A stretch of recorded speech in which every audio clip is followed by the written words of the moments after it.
किसी में इतनी हिम्मत है क्या कि हमारी नागरिकता को छीन लें? है किसी में इतनी ताकत? हम तो कहते हैं कि आज हमको लगता है कि सारा अनपढ़ गंवार जो है ना वो बीजेपी में ही है। अमित शाह से जब ये सवाल पूछा गया था तो वो बोले थे ये चुनावी जुमला है, ठीक है ना। उसी तरह से इस बिहार में भी वो बीजेपी के ही मंत्री हैं अभी, वित्त मंत्री, वही बोले थे कि हम 19 लाख रोजगार का बंदोबस्त करेंगे और 19 लाख रोजगार हम युवाओं को देंगे।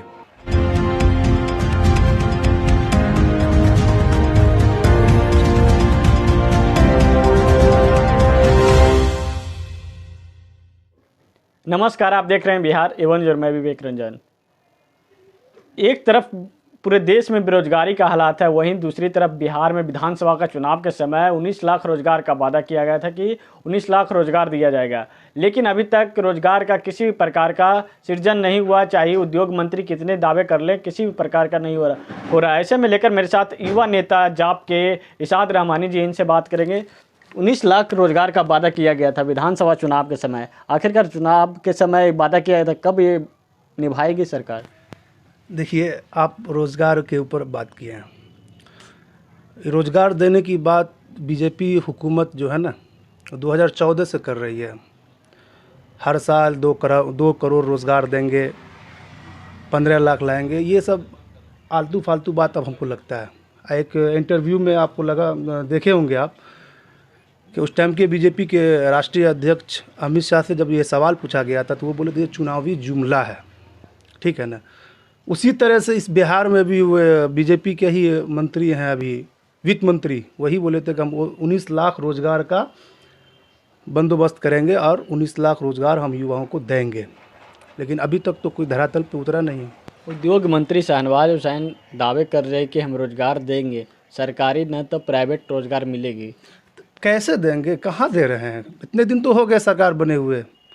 डबल इंजन की सरकार है ना, केंद्र में आपकी सरकार है, बिहार में आपकी सरकार है, आखिर रोज़गार पे बात क्यों नहीं कर रहे हैं? आप देख लीजिए कि अब हम कुछ दिन पहले एक ट्वीट देख रहे थे कांग्रेस के बड़े नेता का, बिहार सर्विस प्रोटोकॉल के जो आंकड़े निकले हैं उसमें नीतीश कुमार जी का सारे दावों को पोल खोल रहे हैं। 78 लाख बेरोजगार आज बिहार में है, आपको पता होगा। 78 लाख बेरोजगार के आंकड़े निकले हैं कि बिहार में आ रहे हैं, और सबसे ग्रेजुएट युवा बेरोजगार बिहार में। हमको तो कभी कभी शर्म आती है कि आज हम लोग पता नहीं किस दौर से गुजर रहे हैं कि सबसे ज़्यादा बेरोजगारी हमारे बिहार ही क्यों कहला रहे हैं। और सबसे एजुकेटेड IIT इंजीनियर बिहार निकालती है, बिहार का युवा निकाल रहे हैं, और सबसे ज़्यादा बेरोजगार बिहार में। ये तो बदकिस्मती। तो इस पर कोई अभी केंद्र भी तो दावे किए थे कि 2014 में के हर एक साल युवाओं को 2 करोड़ रोजगार दी जाएगी, लेकिन किसी भी प्रकार का नहीं। बिहार में क्या लग रहा है, नहीं मिलेगा रोजगार? केंद्र में हम 2019 के चुनाव में इंडिया गेट में भी डिबेट में हम ये बात को उठाए थे। हम लगातार बोलते रहते हैं, बेरोजगारी का मुद्दा हो या उनके वादा किए हुए बात को हम याद दिलाते रहते हैं हमेशा। कोई भी ऐसा मुद्दा हो, हम फ़ौरन अखबार के ज़रिया हो, आपके टीवी के चैनल के ज़रिया हो, हमेशा हम बोलते रहते हैं। आप हमारे सोशल मीडिया को देख सकते हैं, देखिएगा जाके। अच्छा, एक और बात आपसे, विधानसभा के परिसर के बाहर जो बीजेपी के विधायक हरिभूषण ठाकुर बचौल हैं, उन्होंने मुस्लिम समुदाय, खासकर मुस्लिम समुदाय पे टारगेट करते हुए कहा था कि उनकी नागरिकता छीन ली जाए जो वंदे मातरम और जय श्री राम का नारा न लगाएंगे। किसी में इतनी हिम्मत है क्या कि हमारी नागरिकता को छीन लें? है किसी में इतनी ताकत? हम तो कहते हैं कि आज हमको लगता है कि सारा अनपढ़ गंवार जो है ना वो बीजेपी में ही है। उनको पहले संविधान पढ़ लेना चाहिए, संविधान उनको पढ़ लेना चाहिए, उसके बाद ये बयान देते। संविधान में तो कई तरह के संशोधन भी किया है। तो क्या आपके अंदर ये चीज़ है कि आप हमारे नागरिकता को छीन लीजिएगा? हैं? हम तो स्पीकर से भी मांग किए हैं और नीतीश कुमार जी से भी मांग किए हैं कि ऐसे विधायक के ऊपर कार्रवाई करें, सख्त कार्रवाई करनी चाहिए।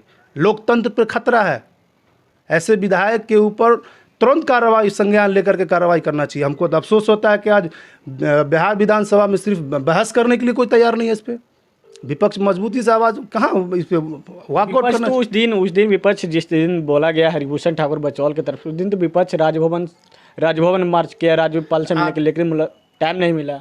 आखिर सरकार को तो इस पर संज्ञान लेना चाहिए ना।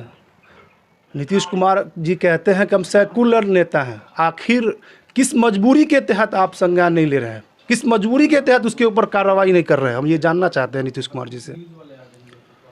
कार्रवाई करनी चाहिए ना, कहाँ कार्रवाई हो रही है यार? सारे के सारे नेता बैठे हुए हैं चुपचाप। हमने इसका विरोध किया है, हम तो अखबार में भी हमारा न्यूज़ आया, हम तो जिस दिन बोले उसी दूसरे दिन हम इसके ऊपर बोले बचौल जी के ऊपर।